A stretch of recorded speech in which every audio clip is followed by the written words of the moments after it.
I'm resident of Collinwood for YouTube. Joel Sains for YouTube. That's my buddy Patrick McCray. That's my buddy Alan Gallant. We're here to review the Dark Shadows episode 664. We're going to continue the time trap here. Once again, narrated by Thayer David, written by Gordon Russell, and directed by Dan Curtis. This was recorded January 2nd, 1969. Broadcast January 9th, 1969. So, guys, what you think of the lovely, lovely seductor Laura Parker here as Angelique? I thought you were talking about Thayer David. Yes. There's that too. There's that too. Hey, she's great. I mean, it's always the right time for Laura Parker and Angelique to show up. Yeah. And it was an excellent reveal too. It was very good. She had the same rings on her fingers, and you saw the shot. And we got a lot of Dan Curtis close-ups in that opening scene. A lot of them. So you got all these reactions, and then you get the close-up of her hand, and then it draws away, and it's not Crystal Cabot, it's Angelique. So we've heard like the witch, like fake voices and stuff. Mm-hmm. But this is the first time we see an actual shapeshift, I believe. What did you guys think of that? It makes sense. I mean, it's an addition to the powers we've already seen her have. We've seen her appear and disappear. We've seen her shapeshift other people. Yeah. With a spell. She does that, when she turns Joshua into a cat. Joshua. So yeah, I think it's a reasonable thing to have happen with her. Absolutely. Does she shapeshift, or does she simply, do some sort of mind woozy on Barnabas to make him think he's looking at the other woman, and she's erasing that, and she's right there. I mean, I'm not talking about the effect. I'm talking about what actually, in history happened. Right. Yeah. I mean, she could definitely. I'm sure that she could have hallucinogenic powers, so to speak. Because lately, I think the past 20 or 30 years, that's what Superman has had. Yeah. And that's how he gets away with, obviously these glasses can't be it. Yeah. Probably just build a field around him or something. So when he that's sort of the idea, I think. Yeah. Is that, I don't know. I talk to people who read these things. I don't, I would say this is definitely a shapeshift move, because remember, Ben, in a previous episode, Ben Stokes sees the same woman. Again, as Barnabas. No. Her husband when they're on the docks, he passes. Okay, yeah. He sees her. That's true. He sees her. Now you could make the case that, well, Ben Stokes was a servant to Angelique, and it could be the same thing. So yeah, she kind of had her spell casting claws into him already. Yeah. Something like that. Yeah, Thayer David is really good in this episode too, because he's like, you brought her into your father's study. Oh, he's totally stalwart by this time. Nothing is really shocking him. He's a little disgusted, but he's not really shocked anymore. Way beyond that. Yeah. Yeah, it's really, really good. I love how they're holding the candle. You got the candles being held too. It's like, Ben. But yeah, Angelique is here, and Barnabas questions her about, he's like, how did you know I came back in the past? Well, I won't say who told me. Satan. Most likely. But she is stuck here as punishment, stuck in that century as punishment. So there's obviously rules to Angelique, for punishment for breaking rules, we'll say. What did you guys think of that? There's consequences. I mean, obviously, choices and consequences exist even in the bowels of hell. And she certainly made a few of those kind of choices. But this leads me to believe that Nicholas Blair talked his way out of a certain amount of punishment. And she got it instead, or Diabolos just said, you're both gonna get punished, one of the two. So Angelique's plan to punish Nicholas and elevate herself back up, to where she wants to be, kind of backfired. Yeah. I always feel that Nicholas Blair got punished to be like a servant on the Love Boat or something. Maybe I'm wrong. He became Gopher. Yeah, so, I don't know. Speaking of having a field of illusion around yourself, oh my god. Yeah. So yeah, it's a really cool punishment sequence that gets explained really quickly. But Angelique, she's like, "I'll help you. I'll help you. I'm not here to get in your way. I'll help you." And Barnabas decides to trust her. Here's a It's coerced trust, though. It's not real trust. Yeah. They can't use the word coerced. It has to be induced. Induced trust. Induced. It can't be forced or coerced. It's now induced. It's an old dance, and Jewel, you mentioned the fact that this dance was played out once before with Sarah. Yeah. Well, with Sarah too, but is it also to the point that Barnabas is a bit seduced by Angelique's beauty in a sense? You think? I mean, why not? Yeah. She is the love of his life, even if he's in denial about it. Right. Yeah. Yeah, I do think that to a degree he's willing to trust her because he's remembering Sarah. I mean, Barnabas has never forgotten the past. He's never forgotten these moments. And she at least did come through and remove the spell of her sickness and so on. Yeah, at that point, so he figures it's worth a shot. Yeah, it's a roll of the dice, but he feels it's a worth rolling of the dice, trusting her. Peter Bradford, he's like, Angelique. He senses this is not going to go well. For once, wanting more details in his life, Peter Bradford is on to something here. His law career didn't go anywhere, that's for sure. His love life is in definite jeopardy here, but his instinct here is correct. So, he's questioning this whole nonsense as Barnabas is saying, "Never mind, I can't tell you. I'll tell you this." Here. Yeah, it's just what time travel. And then he says, "Angelique," and he goes, "Angelique," and it's we're off to the races on that conversation. So it actually was kind of fun to watch that develop because Barnabas is so reticent to get into details because he knows what's coming.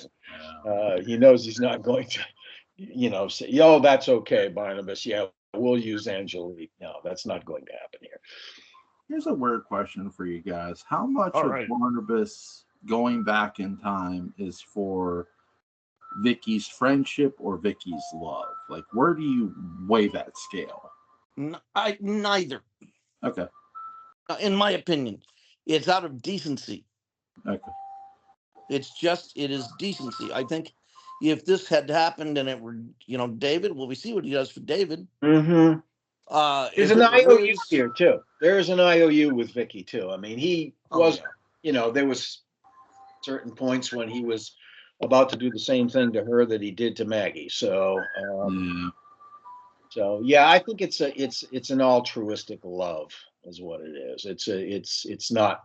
He's not trying to win her back necessarily. He has a little bit of.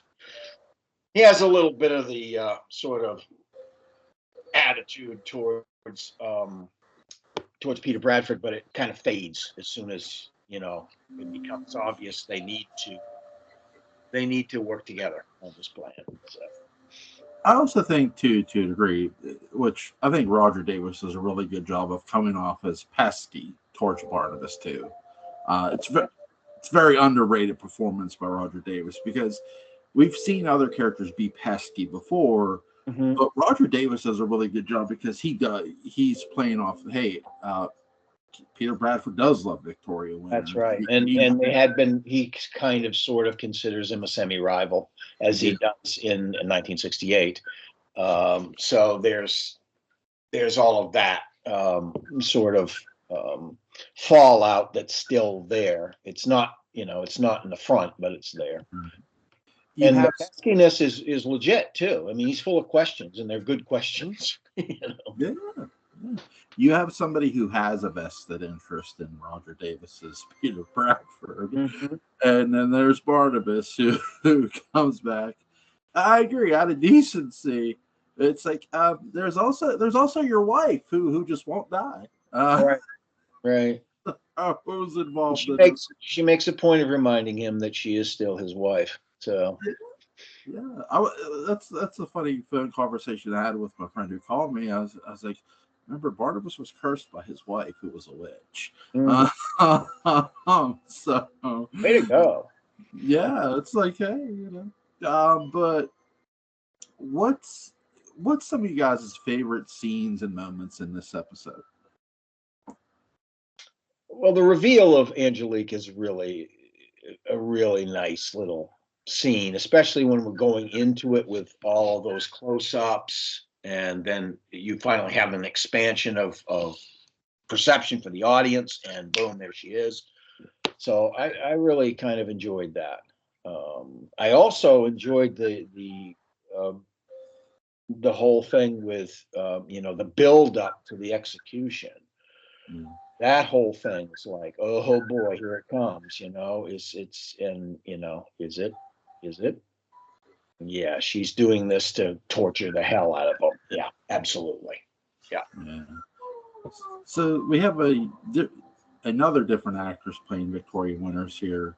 What did you guys think of her performance? She's really good. I think she You're was. talking about Carolyn Groves? Yes. Yeah. She's fantastic. Yeah. And we now have 3 different actors as Victoria Winters, and they each have enough in common that yes, we can see them performing the functions of the character, but they are also disparate enough that they really each have a unique energy. And in some ways, this is kind of the most mature of them. And what I mean by that is in a worldly sense. She seems like an actual woman. Yes, she is. She's definitely not a naive. Yeah. In any sense of the word, she's a woman in love, not a girl in love. Yeah. You and this is somebody who's sort of gotten over a lot of things, like their love of the past too. Because when she was in the past, she experienced the terror that Elizabeth warned her about well before the time travel episode. She goes, "You're going to find out the past isn't as pleasant as you think. It's scary." Which I think experience there. Yeah, Joan Bennett's Elizabeth. Yeah, trunk in the basement, etc., yeah, all that stuff. Yeah. Which I think is a great sort of setup going into that. Because the past was scary. 1795 story arc was scary a bit. It was. I mean, it served many purposes. I thought it was very creatively done because, I mean, obviously the central purpose was to give Barnabas a human side, a much more human side, and to explain how he became a vampire and all of those things. But there's an awful lot going on with some of the other characters that develop and are going to be, part of that story later in one way or another. Vicky has some development, I think, in this for sure. She's still a bit naive though about bringing the book into court and doing these kind of things that are going to get her into big trouble. But she's also exhibiting a forthrightness, an honesty, and an unshakable ethical sort of foundation that she has, which she had in the early part of the pre-Barnabas episode. She was much more determined and curious and courageous, and she shows some of that in 1795 as well. So so Vicky gets hanged here without the mask getting put on, as Barnabas instructs her. If you had somebody instructing you on a hanging, would you want it to be Barnabas? I mean, that's a Well, legit question, though. it is. I think Vicky would. I think Vicky would. I'm not sure. But I think it makes sense. Vicky is close to Barnabas. She trusts him implicitly. He has done things for her before in the positive, which has made up for anything that she may or may not remember him doing that wasn't so positive, for sure. I don't think she has much memory of any of that, actually, because a lot of that happened when she was cast under his spell. So I think what you see in this episode too, which is really, really good, is how much Barnabas is realizing I'm having to depend on Angelique yet again. And I think that's really one of the most criminally underrated things about this episode too. That what nobody is noticing the guy who supposedly went to England holler out Angelique, Angelique. Everybody's busy handing Victoria, which I love. You know? Yeah. No, he's supposed to be there. Yeah. Which is really a great, clever little plot twist because everybody's so focused on Vicky being home again. Yeah. And it's like business as usual, which is I like, but I also like the fact that too, hey, Barnabas is having to rely on Angelique here. He's hollering out her name. And I always got the sense too with this episode that that's the intent too, that Angelique wants him to realize, hey, you have to rely on me. Oh, absolutely. She's trying to make him squirm in any way possible. That's why the whole thing delay and putting Vicky through the hanging. I mean, there's some sadistic stuff going on there. And a lot of that has to do with Angelique's burning resentment about the fact that Barnabas doesn't love her. He loves any number of other women, that he's not expressing his love for her. Yeah. So there's going to be many. There's going to be some women to come to, like Roxanne Drew. Yeah. And again and again and again. Yeah. I mean, even Grayson as Hoffman gets tired of it after a while. She's, plenty of eye rolls and sighs, and the girl du jour shows up. So. What did you think of Angelique's little play here, Patrick? Well, I mean, it's successful, for Angelique. Up to a point. Yes. We haven't gotten to the point where things go a little south for her. We're getting there. Yeah, it is stunningly cruel. And I think the interesting thing and the revealing thing is how I think she legitimately takes that level of cruelty casually. Yeah, this is Angelique at her worst. This is Angelique at her absolute worst. And she does this, and she has flashes of it even when she's an ally. But this is consistently her, like, I'm going to get you for the stuff you pulled in 1968, pal. Mm-hmm. And the reason I don't find it more horrifying is that I have no more heart. Why do I have no more heart, Barnabas? You. I'm sure that's the narrative she would tell herself. Absolutely. So, absolutely. If I seem excessively cruel, look in the mirror. Mm-hmm. Oh, wait, you can't. That's right. Yes. I mean, they're all good villainy has a legitimate reason in the mind of the villain. Otherwise, you have a cartoon character that doesn't. No, they're the heroes. They're the heroes of the story. Through them. Right. Exactly. And she does that, I think, pretty well. I think she does it really well, actually, for the most part. I really love Roger Davis's reaction to the hanging and the sympathy. Like when Vicky's laid out there in the drawing room, when he claims the body, even before that, he's like, "I trusted you." And he doesn't have to look at Barnabas. I trusted you, and those words are hitting Barnabas like a dagger. But I mean, he doesn't realize it yet. But she's basically saved Vicky from a fate worse than death. Yes. by saying I'm hanging on to her right now. I'm not going to stick her in a coffin and have Angelique poof and bring her back to life when she's 6 feet under, which is what she wants to do.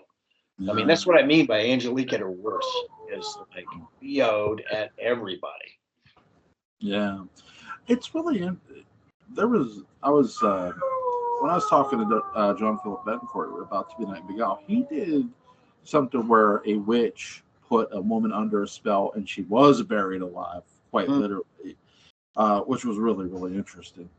But that's part of zombie lore too. Yeah. And then her vampire husband, who was her husband, dug her ass up and saved her. But with this, they don't quite bury her because, spoiler alert, somebody's going to get set on fire here in the next episode. Yes.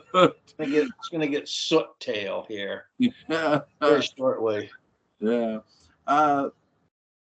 This is just the time trap is fun. It's really interesting too. It is. What's one of the most interesting facets or moments about this entire thing for you guys?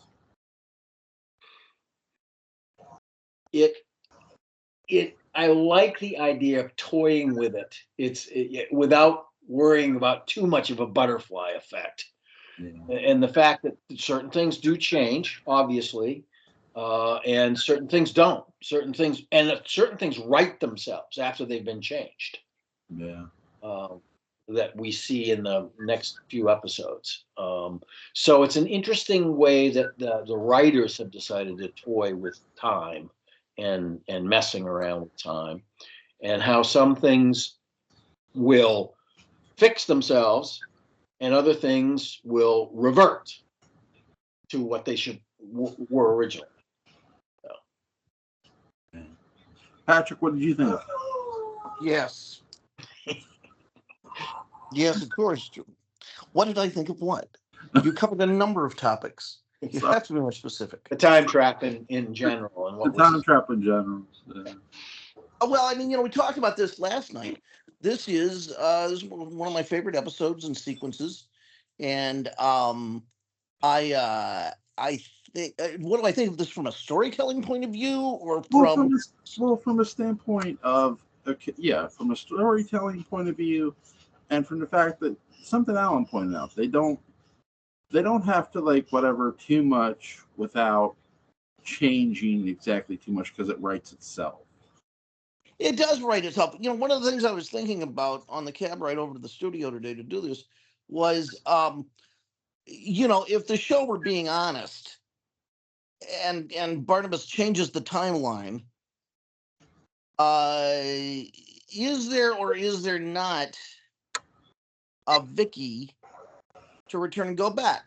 Because Vicky, originally, this is the point where she goes, back to the present. Yeah. But that doesn't happen here. Right. But then I realized, no, it did happen. And that some of these things are on a quantum level happening simultaneously. There's the Alexander Moltke universe. And then I don't think Carolyn Groves is in a separate universe. I don't know how the two particles are, occupying the same space. But instead, it's the same space occupying two different particles. And I think that's kind of a cool concept. But there's this movie, I think we've talked about, Coherence, that I come back to a lot in the discussion of these things, especially Dark Shadows, because I do think you're dealing with a slightly different universe every time you go back, and considering the amount of time travel that goes on, it's significant. That's a crazy 3D map. I mean, one of the most profound things happens during 1897, and when the skeleton and fans argue about this, they misapprehend it all the time. The skeleton of Quentin becomes the skeleton of Trask, but that doesn't happen until they toy. I have a theory. If you are a little bit forgiving in your memory and imagination, as you're supposed to be watching Dark Shadows, because it's not supposed to be a rerun show, right? That always was the skeleton of Trask that they find. They just assume it's Quentin. and that if it's actually Trask, and if what's haunting Collinwood is something like the spirit of Judah Zachary, that is, and Trask is Gerard, that's pretending to be Quentin, or is animating, because it can already do these weird illusions. Right. Then that means that what's Judah Zachary trying to do? Sorry, this keeps vibrating. I've got it plugged in. What's Judah Zachary trying to do? He's trying to discredit Quentin and keep him out of the house, so that when he shows up, which would be right around the time that Judah's going to attack, there's one fewer person Judah Zachary has to deal with. Yeah. And so the thing that really explains it is that. And it also, and I talk about this in the day book, a lot of it's predicated on the belief that this thing that we see that's Beth is Beth, and that it's telling the truth when it reveals how Quentin died. These could be completely bald-faced lies. Yes, it could be. And actually, there's one of the things that we were led to believe watching it as kids is that we weren't looking at Quint and Jessel quite the same, because in this case, Jessel is supposed to be sympathetic. Well, what if she's actually just kind of BSing her way through the actual life? She is Miss Jessel. She's messing with everybody. Now maybe she saves Chris Jennings because she's got the hots for him. Who knows? I mean, there's other reasons for doing that. Maybe she saves Chris Jennings because he's going to create mayhem as the werewolf, and she wants to see that happen.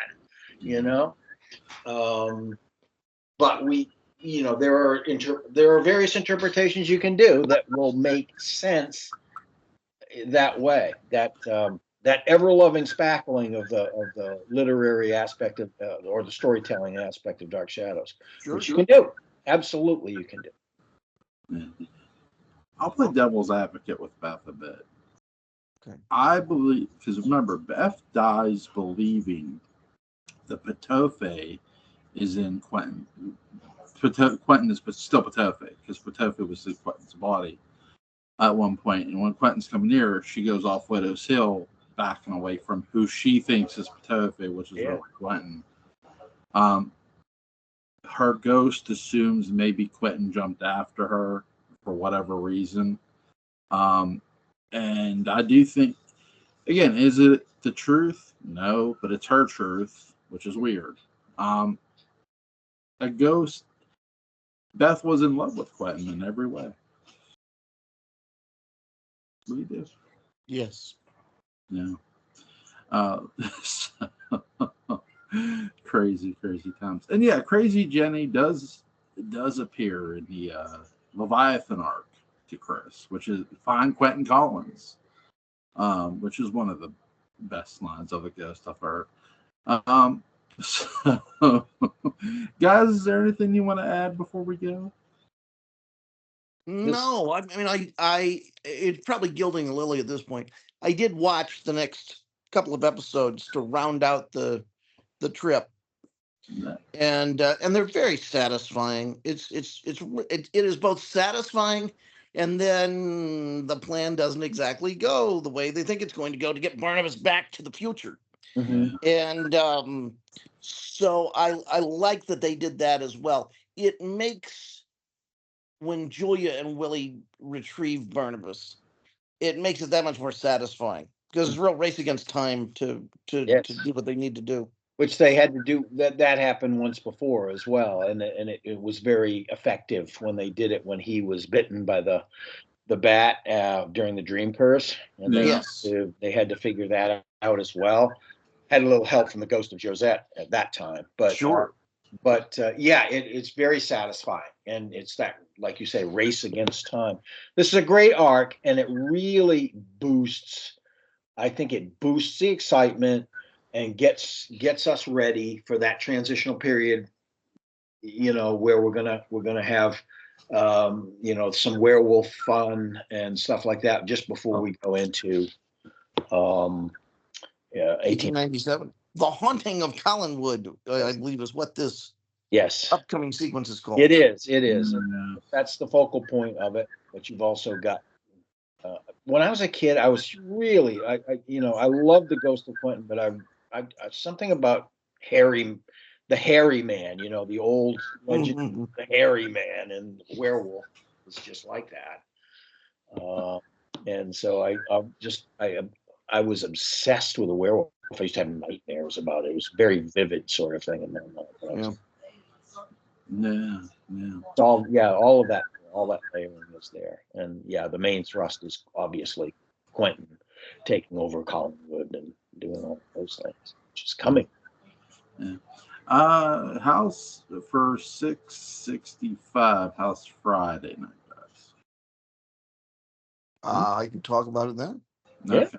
All right. I'll see you guys then. Have a good day tomorrow and take All care. right. Bye. Bye.